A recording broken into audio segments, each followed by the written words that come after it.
Hi, I'm Derrick Jensen. This is Resistance Radio on the Progressive Radio Network. My guest today is Liesl Thomas. She's worked on and off in the nonprofit environmental arena for approximately 20 years. She received her bachelor degrees in environmental studies and political science from UNLV and her master's in nonprofit management and policy from NYU. She currently serves as the executive director for Algalita Marine Research and Education, an organization founded by Captain Charles Moore over 20 years ago. So first, thank you for your work in defense of the oceans, and second, thank you for being on the program. You're very welcome for both of those. So the first question is, can you tell me a little bit about plastic in the oceans? Sure. This is something that really has become a big issue. Really, I would say it's taken off more in the last 5 to 10 years, but our founder, Captain Moore, is the person who really sort of sounded the alarm. What happened for him is he was coming back from the Transpac, so he was coming back from Hawaii to California, made his way through the North Pacific Gyre, and came across what is often called the Great Pacific Garbage Patch. And he was so alarmed, he had already started the nonprofit to look at kelp restoration and decided he needed to change his focus. He was an ocean lover. He grew up in Long Beach, California, always being on the water, and he was just so upset about what he was seeing. He thought, okay, someone needs to study this and see what's happening. And so he started working with different researchers to come up with the best way to go about studying the plastic that was out in the gyre. And then really, once they started doing their studies, he really started going all over the world talking to people about this issue. And as I said, really kind of raising the flag to get people aware of the problem and to do something about it. So what's happened over the years is as we become more and more of a single-use plastic society and a throwaway society, we are in a lot of ways kind of going backwards in waste management. We haven't really kept up throughout the world in our waste management. So a lot of the plastic that is used and is single-use today ends up in the ocean. So this can be anything from our water bottles to plastic bags. And another big threat that we're finding now that people are really starting to pay attention to now, and we have seen in our studies, is the microfibers. So the threads that are coming off of certain materials of clothing that are actually made from plastic. So that's becoming a big issue too. And what happens with plastic that maybe not all people understand is it doesn't go away. It breaks down into smaller pieces, but it never biodegrades. So when it makes its way into the ocean, over time, it will break down into smaller and smaller pieces, which makes it even more dangerous for the wildlife in the oceans. Because now they think it's either food and they ingest it, which of course is, you can imagine, not a good thing. But the other strange thing that's happening is when these items are closer to shores, you have things like anemones and different surface fish that normally would be closer to reefs attaching to these plastic pieces that eventually might make their way out to places like the gyre. And so now you have species that normally are close to reefs, close to shore, and they're out in the middle of the ocean. So they're being moved from their natural habitat. So in all honesty, I could go on and on about all the problems of this plastic in the ocean and what it's doing to our oceans. But I think another point to make is what it's doing to us personally. Because in the environmental world, for so many years, I've watched us try to convince people to care about the environment. And, there are a lot of us, and I'm sure you fall on the same side of this as I do, where we care because we understand the importance of all living things. It's not just about us. Unfortunately, there are a lot of humans out there that really don't care so much about that. It's not that they mean to be that self-serving, but they really want to know, why do I care? Why should I care? What does this matter to me? Well, one of the ways that this should matter to them is the fact that we are now finding more and more fish that have plastic in them. So for anyone who eats fish, they've probably already eaten plastic, and they don't even know it. Chelsea Rockman actually did a study that came out, I believe, in August, where she found that roughly a quarter of the fish that she sampled in fish markets in both California and Indonesia had plastic or fibrous materials in the guts of the fish. That's pretty disturbing to think that our food source is now being so loaded with plastic that we are more than likely ingesting it ourselves. So there you can see the number of negative factors here in plastic making its way into the ocean.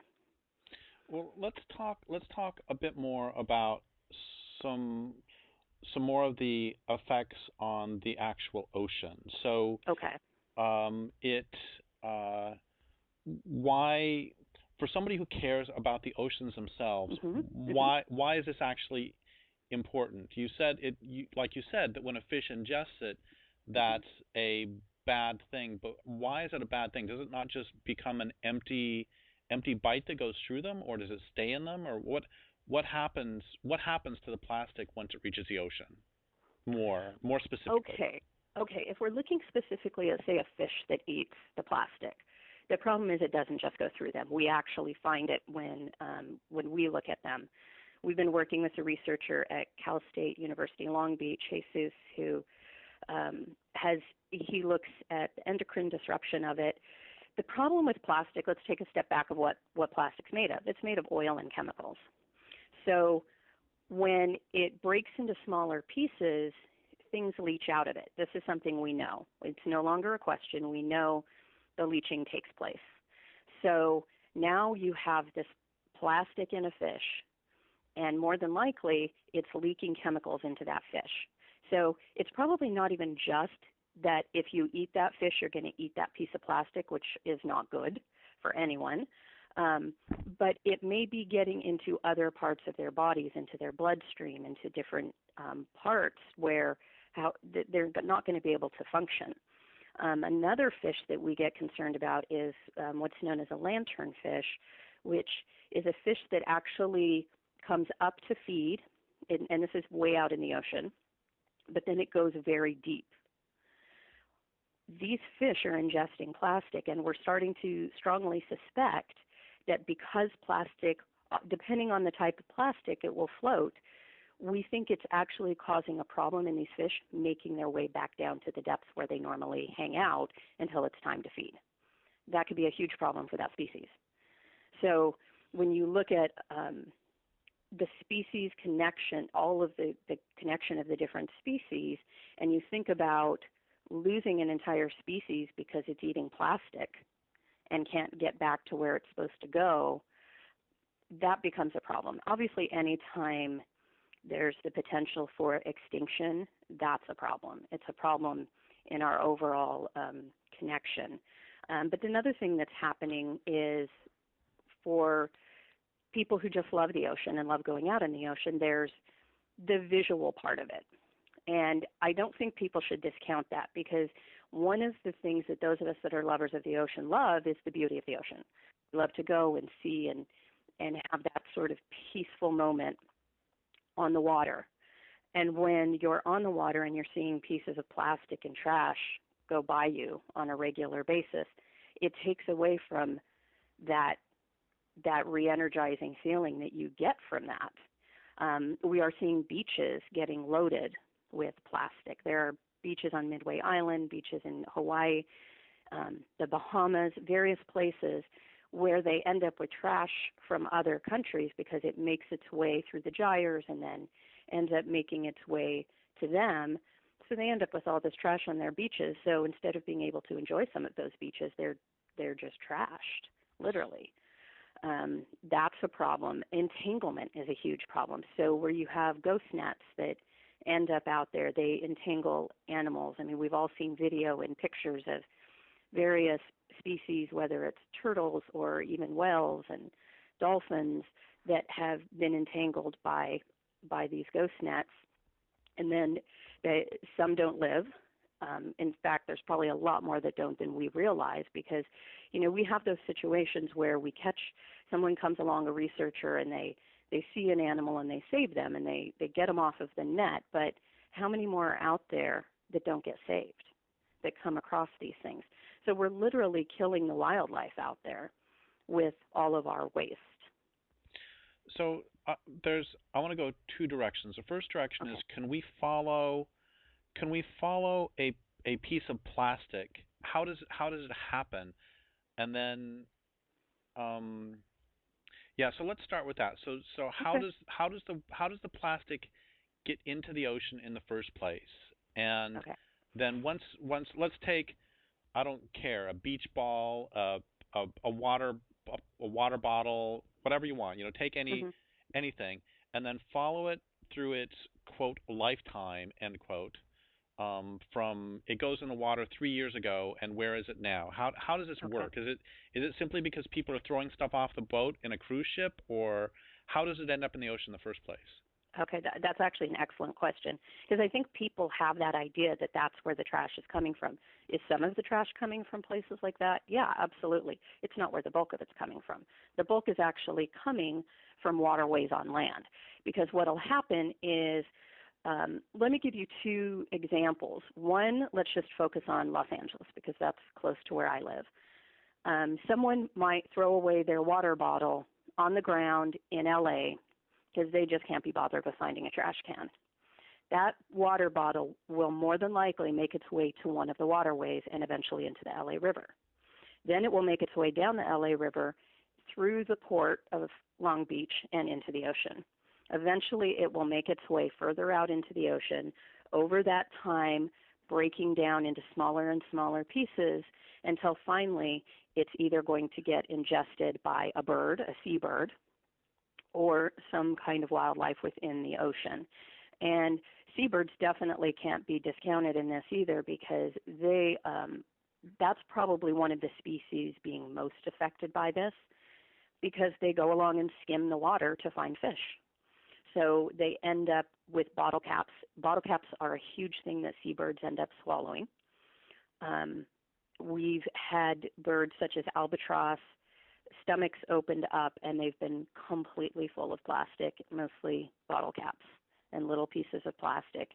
And they've ended up dying because, of course, there's no nutrition there. They can't survive on that. So you follow that water bottle out, and yes, it just becomes food. Now, say the fish eat, there's a fish that someone likes to eat, and now they have ingested this, and now this fish gets caught, ends up in a fish market, and now it's on your plate. So from the time that person threw away that water bottle to the sort of end of the water bottle's life, which is really never, but say that one piece, it's now made it back into a human all the way through. And then another way to look at it, too, is we have countries that have really horrible waste management. China's a really good example. I hate to pick on them, but their waste management is pretty deplorable. So what happens there is a lot of waste just gets dumped by rivers, which of course is the worst place to dump it, because then you're definitely going to make it into the waterways. So that, say it's a plastic bottle again or a plastic bag, it too is going to make its way into the ocean eventually. And a lot of the trash that comes from Southeast Asia actually does make its way into the Pacific Gyre, where we've done a lot of our studies just based on geography.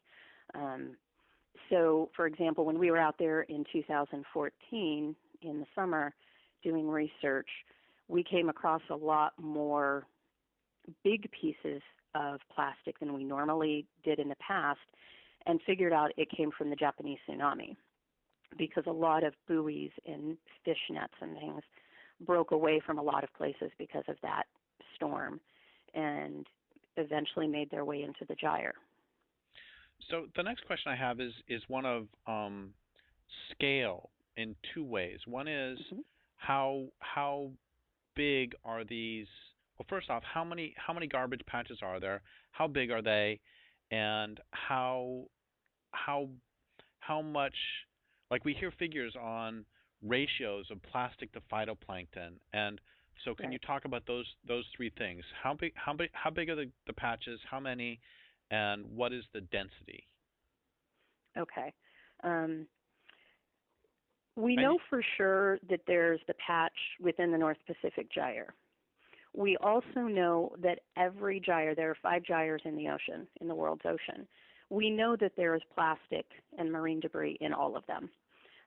We have focused more of our study on the Pacific gyre, but we have been to a few of the others, and then we've worked with researchers that have gone to the others and done sampling. They've taken samples and we've studied it. So basically at this point, you could almost say every gyre has a patch because they all have plastic and trash in them. So that we know. The size, that's a hard one to say because, a lot of numbers get thrown around. People say the North Pacific one is, double the size of Texas. That's a little bit of a guesstimate. I think it's probably fairly accurate. One thing that we found when we went in 2014 is that we came across plastic a lot quicker going out there than we did in the past. So we know it's getting larger. And then as far as like the plankton to plastic ratio, that's one of the things we have studied pretty extensively. And off the top of my head, I don't have a number for you, but it's definitely significant. It's kind of a good way to monitor because obviously plankton is supposed to be in the ocean. That's a necessary species.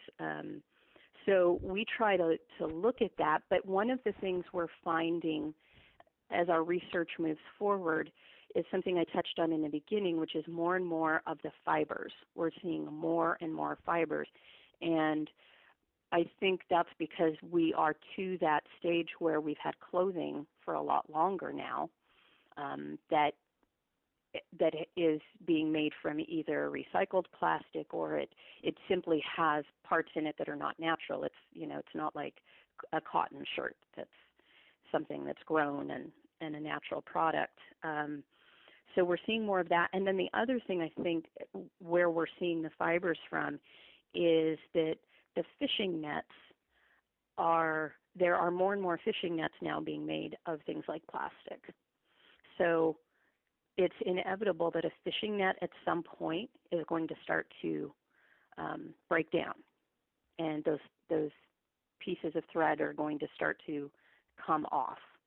And so I think that's another area where we're seeing a lot of that as well. And because they're so small, we can see them under a microscope. Sometimes you can see them from your eye. It just depends on how big it is.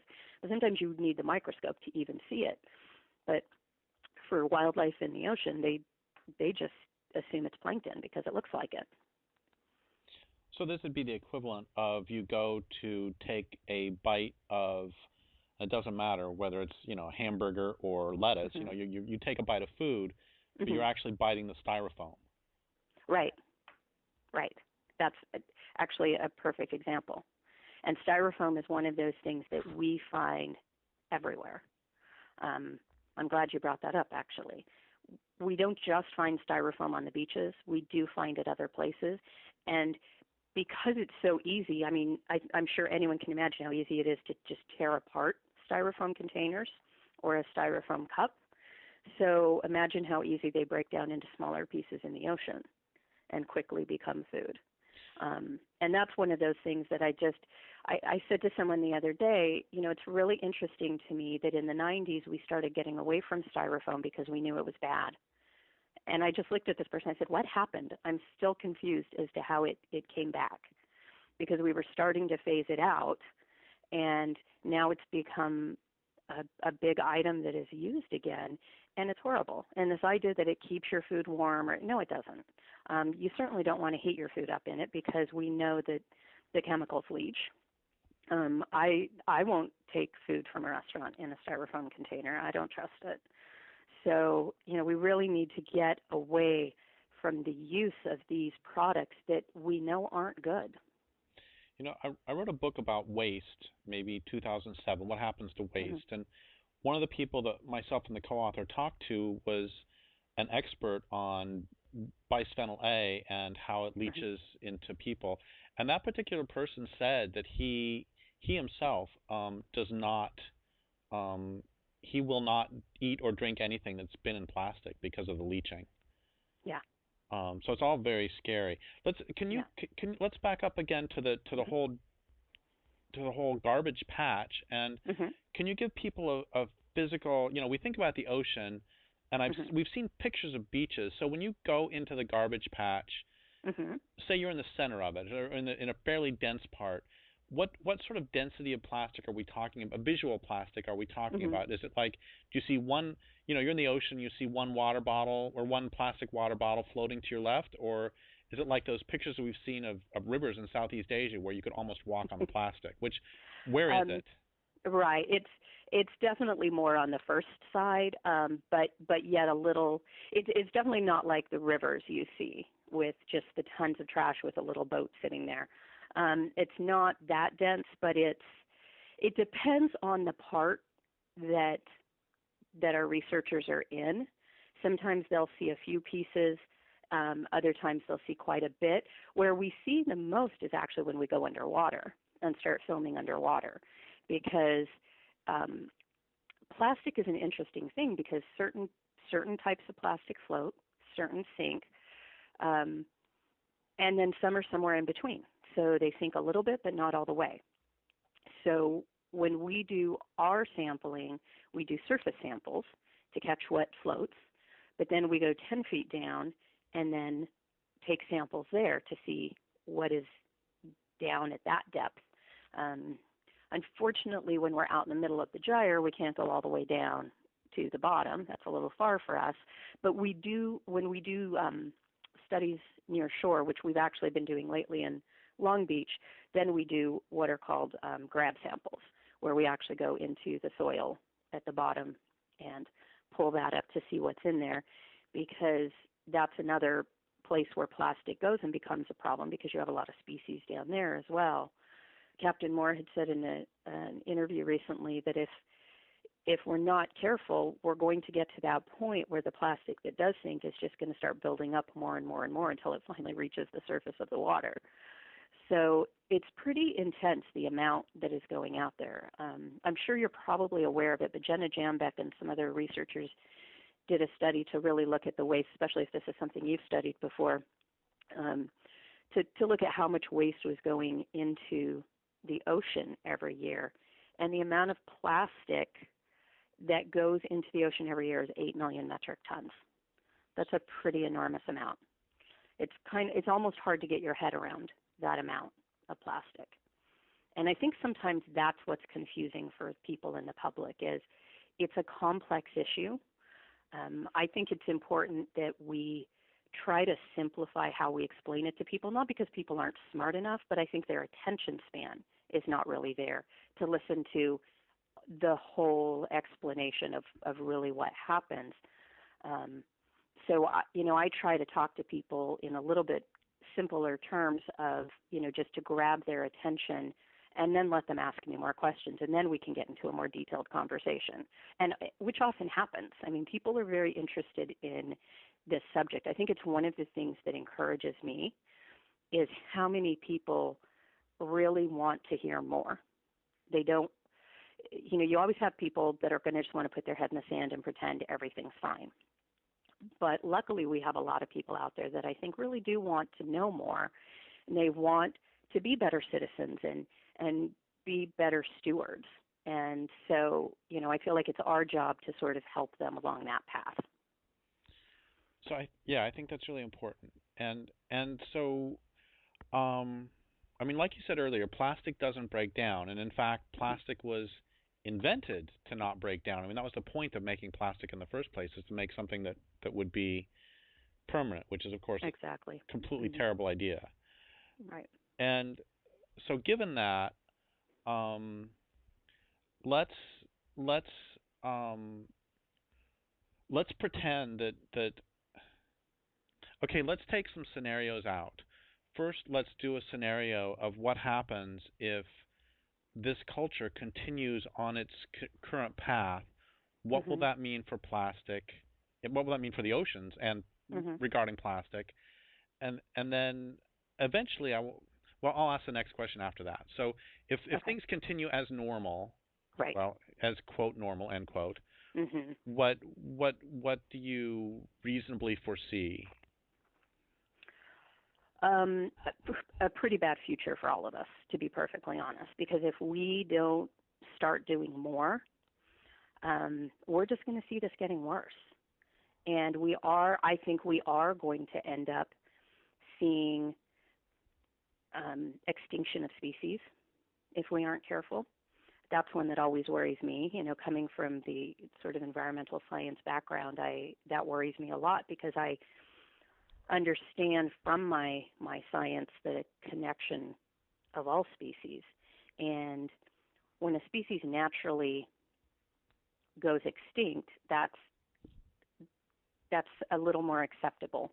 When it's because of our involvement as humans and what we've done to them, that's where we throw kind of a chink into the mix. So I think if we look at the way things are going now, and if we just continue as is, and we don't solve the waste management problem in this country, we don't handle the litter problem that we see, I think, loss of species is going to be a big thing. I think we're going to see our oceans warming even more.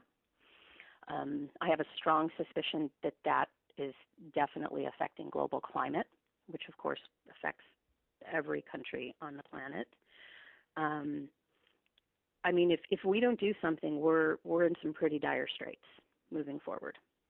That's just the reality, because we are going to see more and more birds dying. I mean, at this stage, the latest study that came out that talked about the threat of plastic pollution to seabirds, they've said that at this point, they're pretty sure that almost 90% of the seabirds have plastic in them at this point.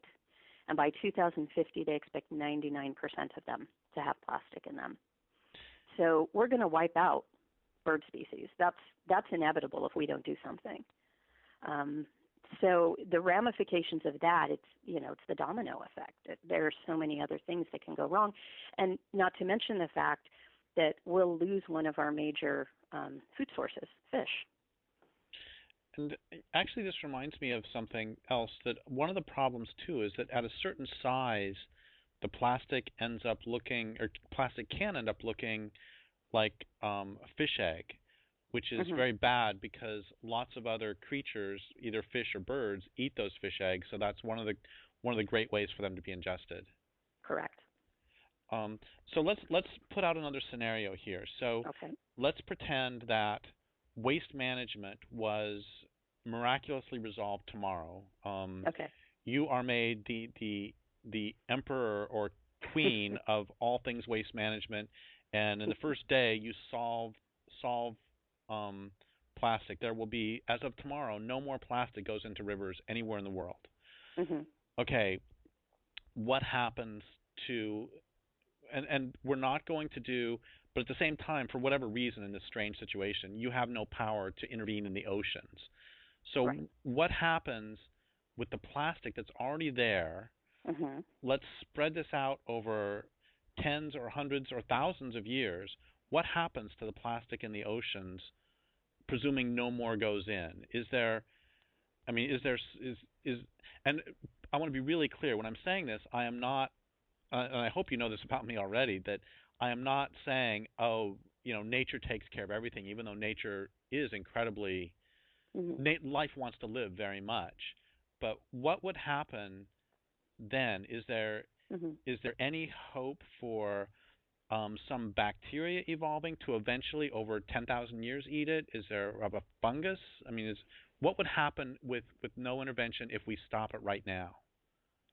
With no intervention, I think stopping it going in has always been the big focus for us. Of course. And we're really pushing forward prevention campaigns right now. We think that's the key. So having said that, assuming your scenario, I think that the ocean is a pretty amazing thing. And do I think it would clean up all of this on its own? Probably not. But I think that if we stop putting it out there over time, that the ocean can spit it back out, so to speak, because that's what we see happening on Midway Island and some of the beaches in Hawaii. The reason they have all that trash on there is not because people went and put trash on the beach. It's because it came from the ocean. So I think if you give the ocean time and stop contaminating it, it will eventually push a lot of it out to a point that once it's on a beach, maybe then we can clean it up. Now that's easier said than done as well because of the small pieces we were talking about. How do you clean that up? But, you'd hope that if we could figure out, resolving the waste management and stopping it going in, then we could focus our efforts on how to clean up what was being spit out. And as far as a bacteria or fungus, I think that's actually a really interesting concept because we've talked to some scientists that are looking at different ideas of that. We're seeing a few studies coming out about worms that are able to eat plastic and different things like that. So it's possible, I think. I mean, science is kind of an amazing thing and evolution as well. And I think it would be very possible down the road that something could come along to help this process along. But I don't think any of that's going to work if we don't stop putting it out there. Well, the image that keeps coming to my mind, it doesn't matter whether we're talking about forest issues, ocean issues, biodiversity issues in general, is that we have, it's like there's somebody has been brought into the emergency room who is bleeding out, and there's all these EMTs and nurses and doctors who are patching them up as quickly as possible, but at the same time, the original serial killer is still stabbing them. And so, the ocean can be trying to spit all this out. So we switch it to a spit it out. It's like it's spitting out the poison at the same time that it's still having the poison poured down its throat. That's a great analogy because that really is the problem. We talk about it's the, you're trying to drain the tub, but you've got the water going at the same time that, maybe you pull the plug out, but you've still got the water coming in at a higher rate than what the water can go out. But I like your analogy, actually. That's a really good one. I do think that's the problem. We have to stop doing what we're doing. We can't continue on this path because if we do, we are going to be in a much worse situation than we are right now. And already we're seeing wildlife dying, even at wells. That you think of a big whale as being not really non-destructive or unable to destruct, but at the same time, I think we think of whales as these really strong creatures, which they are. But even some of them are being contaminated and ending up dying because of the ingestion of plastics. So this is a really big issue. I'm sure most people have seen the video of the sea turtle with the plastic straw. That was such a disturbing video to watch, but I was talking to Captain Moore about it after I watched it, and I said, Charlie, this is what we do every day. We talk about these issues. I couldn't even watch the whole video. It upset me so much. I had to fast forward to, the last few minutes because I was getting so upset. And he said, and this is why we talk about plastic straws and how horrible they are, because he said that's just one turtle they saved. How many more out there and other species encounter these plastic straws and end up dead or severely injured? Plastic straws is one of those that it makes me a little crazy sometimes because we find them everywhere. We don't just find plastic straws on the beach. We find them out in the middle of the ocean, which is a bizarre thing. You think, oh, they're small. How could they make their way out there? But they do. They're so damaging. If we could just get people to stop using plastic straws, that alone would be a huge help. It wouldn't solve the problem, of course, but it would definitely get us on the right path. So I don't actually know the video you're talking about. Okay. It was a sea turtle that had a straw stuck up its nose, basically. Oh my God, that's horrible. And some researchers came across it, and so they had to use needle nose pliers to get it out. And what was horrible about watching it is it was hurting the turtle, and you could tell it was hurting the researchers to do this to the turtle, but they had to do it. They had to get it out. So it took them a while to finally get the straw out. They did finally get it out. They rehabbed the turtle and sent him on his way. So there was a happy ending to that. But it was so disturbing to watch. But I thought, I'm so glad they videoed it because people need to see that. People love sea turtles. They're pretty cute creatures. So for people to see that and recognize, oh, wow, my straw. I actually spoke with a dive group a few months back. It was right after that came out, and I talked about it in my talk. And we got a donation about a week later from someone that was at that talk, and she said to me, "I will never use a plastic straw again after listening to you." I thought, okay, there's one win, you know. we got one person on board, but there's so many more out there that we really need to get to pay attention.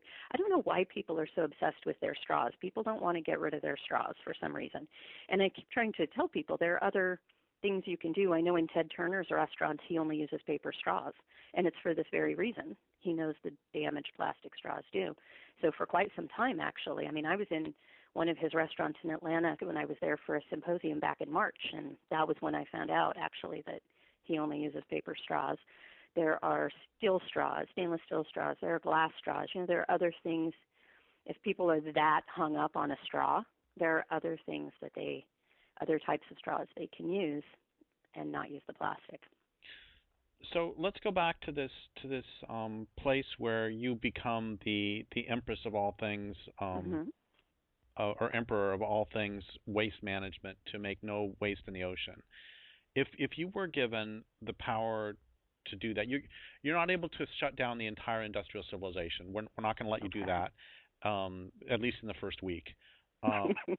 So what if you could impose your will upon the economy such that you want to reduce, and you can either do the United States or the world, I don't care which. What would you do to stop? What policies would you implement to? And you also have infinite money. They take money away from the military and give it to this, so it's all great. What would you do to actually curtail the movement of plastics into the ocean? Would you? Okay, let's say for the first week you can't get rid of plastic altogether. That would be the great solution, of course. But you can't do that quite yet. So you're just doing waste, not plastic. I think one of the first things I would do is instill a zero waste policy. I think that's the direction we all need to go. We need to stop looking at everything as trash. We need to stop thinking everything's just an easy disposable, I don't have to worry about this. Because at the end of the day, we have to worry about all of it. So I think that would be my first policy I would enact, would be to take money and really put it into zero waste. And, you know, it's not an impossible idea at all. We see it happening in businesses all over. We see it all over this country, and we're actually seeing it in other countries as well. Captain Moore has gone to a couple of conferences in other countries over the last few months where they've talked a lot about zero waste. That was the point, and seeing what businesses are doing. Even here in California, we see it. We have a great nonprofit organization called the U.S. Zero Waste Business Council. They're based in California, but actually a nationwide organization, and what they do is work with businesses to get them certified to zero waste. And the amazing thing these businesses are seeing is that they always save money, every time. So this idea that businesses have had for so many years that, if we go green, that's going to cost us so much money. The reality is they end up saving money. They save money because, number one, they're putting less trash out to the landfills, so they're paying less for that haul away. They are able to take their recyclables and sell them, so they're making money there. And then they're buying less because they're recognizing the waste within whatever their company does and finding ways to reuse items, to, instead of everything being this easy disposable, having a way to really close that loop and do what they can to have less packaging, maybe buy products from companies that don't overpackage, because that's a huge problem with plastic, is the overpackaging. I mean, you just go into any store and it would take somebody about 10 seconds to find something overpackaged. So that's where I would start, is going zero waste. You know, this actually makes me think of something I read the other day, that back in the I don't know when the latest this happened, but certainly in the 19th century and the early 20th century, various grain manufacturers found out that people on farms were using the grain sacks to make clothes, and so they started making their grain sacks in calico colors. Right. Which, I mean, it's a small thing compared to all of this in the ocean, but that, that was, so the packaging was actually ended up being useful for clothes. Right. See, that's a perfect example of, we got so away from that. People used to be more efficient with their items. They used to be more concerned about, there's not enough money for this. I think when you look at the generation that made it through World War II and the Depression and all of that, those people, some are still around today. I know my parents were children during that time. They were very young children, but my dad still talks about remembering. He's 81 years old, and he still remembers really scrimping and saving because he grew up with a single mom. His dad had passed away, so he had 3 older sisters and his mom, and so every corner that could be cut was cut. Everything that could be reused was reused. Somewhere along the way, into the 60s, the 70s, the 80s, we ended up with these generations that I'm a part of too, where we felt wealthier, and suddenly we didn't have to worry about that anymore. But the problem was it was such a good way to do things. Regardless of whether you have money or not, it was just a responsible way to live.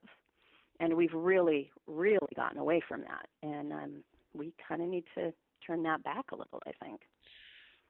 So we have about 5 or 6 minutes left, and if somebody is listening to this interview and they care about the oceans, what do you want them to do in it?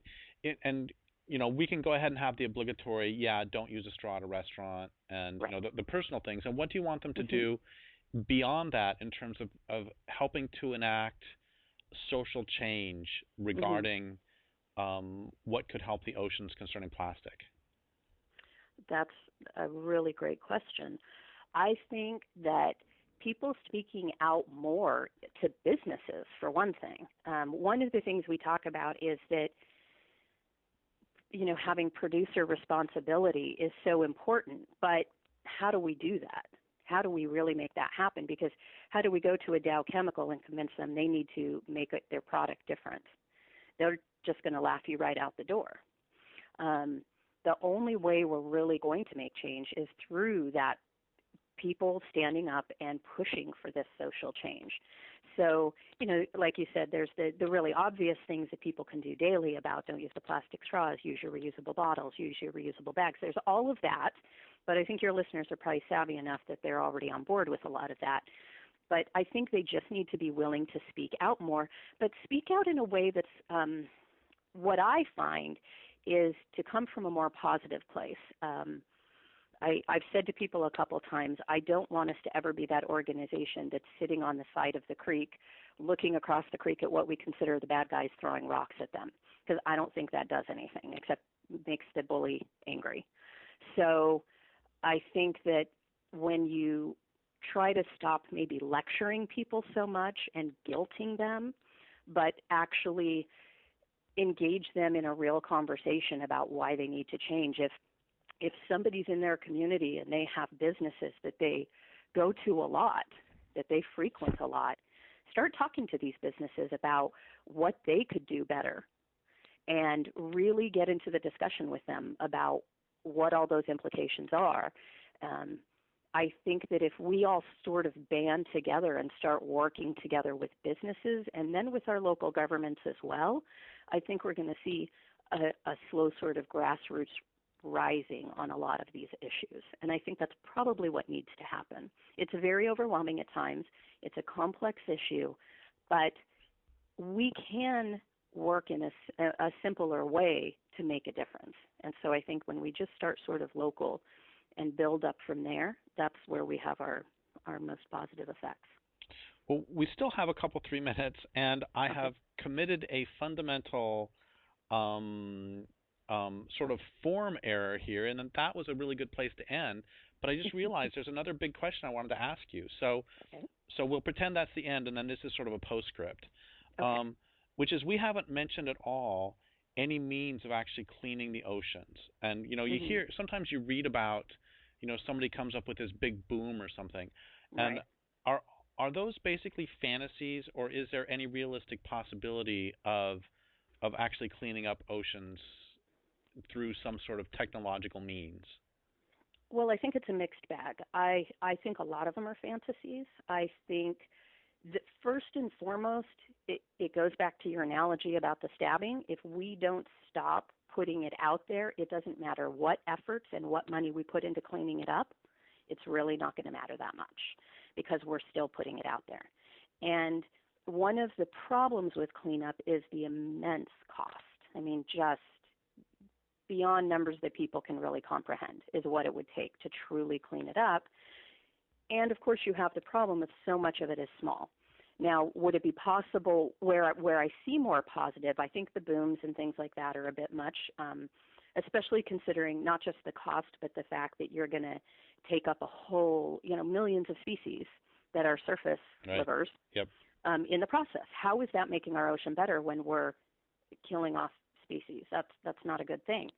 But if you could do a more passive kind of cleanup where you went out and focused on the bigger pieces instead of a boom, but a way to go and pick them up and remove them.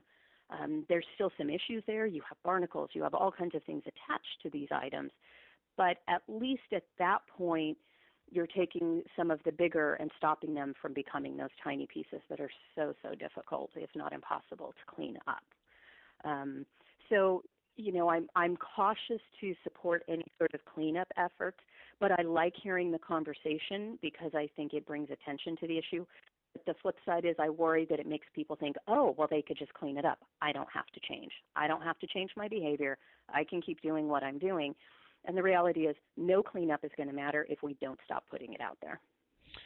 Well, thank you so much. And I would like to thank listeners for listening. My guest today has been Liesl Thomas. This is Derrick Jensen for Resistance Radio on the Progressive Radio Network.